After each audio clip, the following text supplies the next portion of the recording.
Hello, fellow Nigerians. This message is to the Chief of Army Staff of the Federal Republic of Nigeria, Lieutenant General Waidi Shaibu. Sir, greetings from Igbo Women Assembly. My name is Lolo Nneka Chimezie. We are here to react to the operation you want to carry out in the Southeast. Operation Udoka or something. And according to you, you want to flush out ESN and IPOB. Sir, I want to bring to your notice that right now we have peace in the Southeast. Presently, we have peace in the Southeast. And then we wouldn't want that peace to be truncated. Like it was, our peace was truncated in 2021. I've made this similar video to General Christopher Musa about the activities of the militaries in the Southeast. Sir, before the militaries were drafted to the Southeast in 2021, we had relative peace in the Southeast. Just that people were protesting the incarceration of Nnamdi Kanu, or rather the abduction of Nnamdi Kanu from Kenya.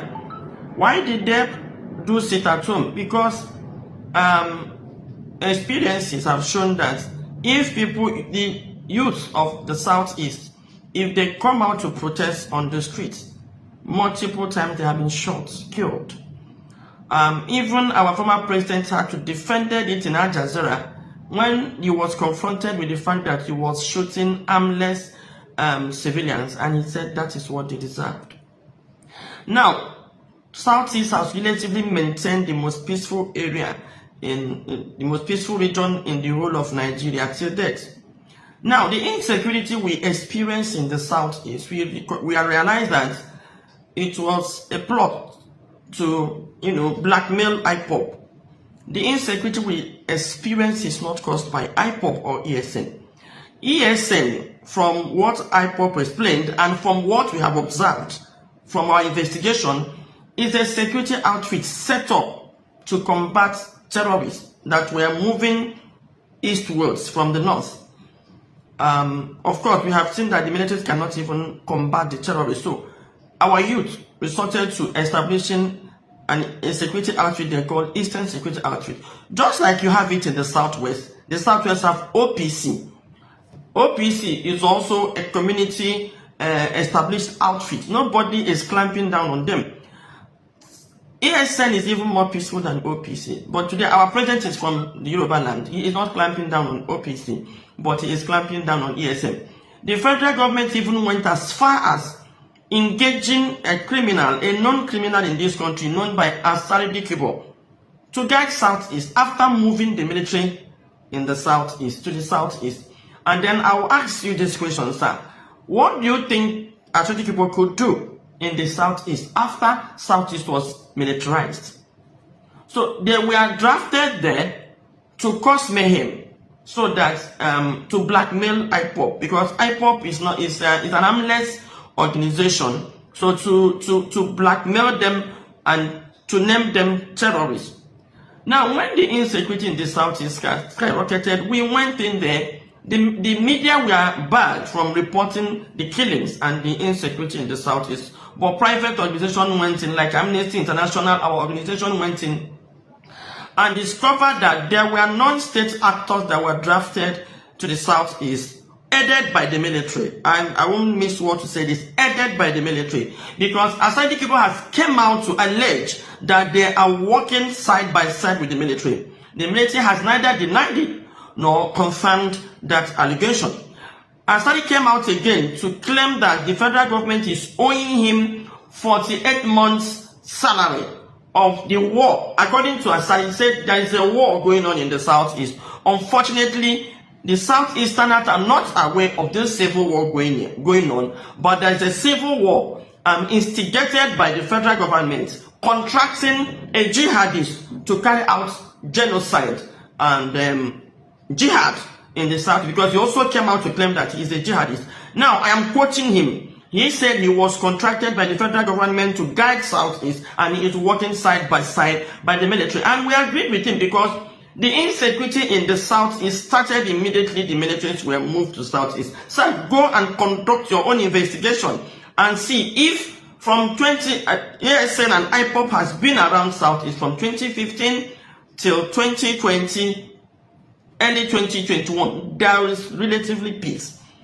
Southeast was even more peaceful than Lagos. We experienced so many criminal activities in Lagos. Nobody drafted the military. Now, what are the offenses of these youth? They are yearning for inclusiveness. They are crying against the marginalization of our youth. Rather than the federal government engage them in discussion like it did other regions, like they did with OPC, they did with other regions, they choose to climb down on them, hunt them down, and kill them. Over the years, we've investigated what is going on in the southeast, and we know that there is complicity of the federal government and the military, and also illegally engaging Asadi Kubo, who said he has an army. Now, if you can engage a criminal like Asadi Kubo, engage his army that is not an official army, why are you clamping down on IPOB that have reason to defend their people? Because obviously the military cannot even defend Nigerian from the terrorists. So each region is rising to defend themselves, and that is what IPOB and ESN are doing. Now we discovered that there is another group that have written from the southeast. Maybe this is the group you will have to look into, which is known to you. But each time they commit any offense and claim responsibility, the military and the police will pin it on IPOB, which also will confirm that all the military is doing in the south is to blackmail IPOB and ESN, not actually they are committing any offense. If there are ESN members right now, I'm not sure any village has come out to claim, ESN have come out to claim responsibility for any attack. But there is a group called Biafran Liberation Army who have constantly come out to claim responsibility, and they are well known to the military. Their leader is Simon Ekpa, who has been jailed for his involvement in this terrorism in the southeast.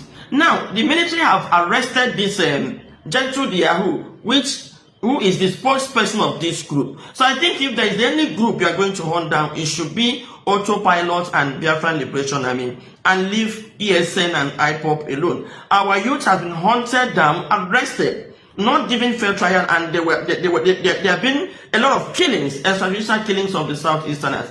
One of them is Mr. Ikonso, who was abducted from his house at night by the military, and they killed him in cold blood. He was not given fair trial.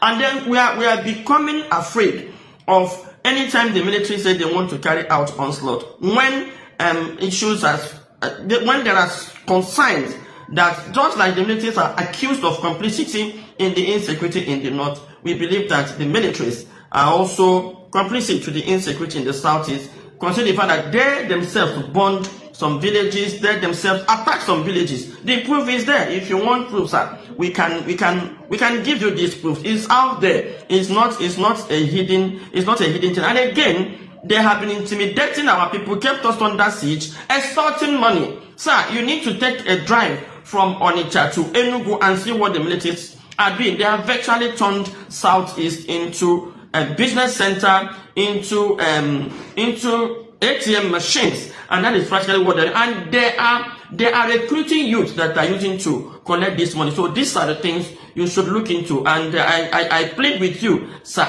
that right now we're enjoying a peace in the southeast, and the militaries are also there. We don't need any more operations of yours. You've done enough, and your men are there. I think the one you've done is enough. Now that we have peace in the southeast, don't come and raise it again. Rather, go and pay Asadi Kubo, who is claiming that the federal government have not paid him for the genocide and jihad he committed in the southeast.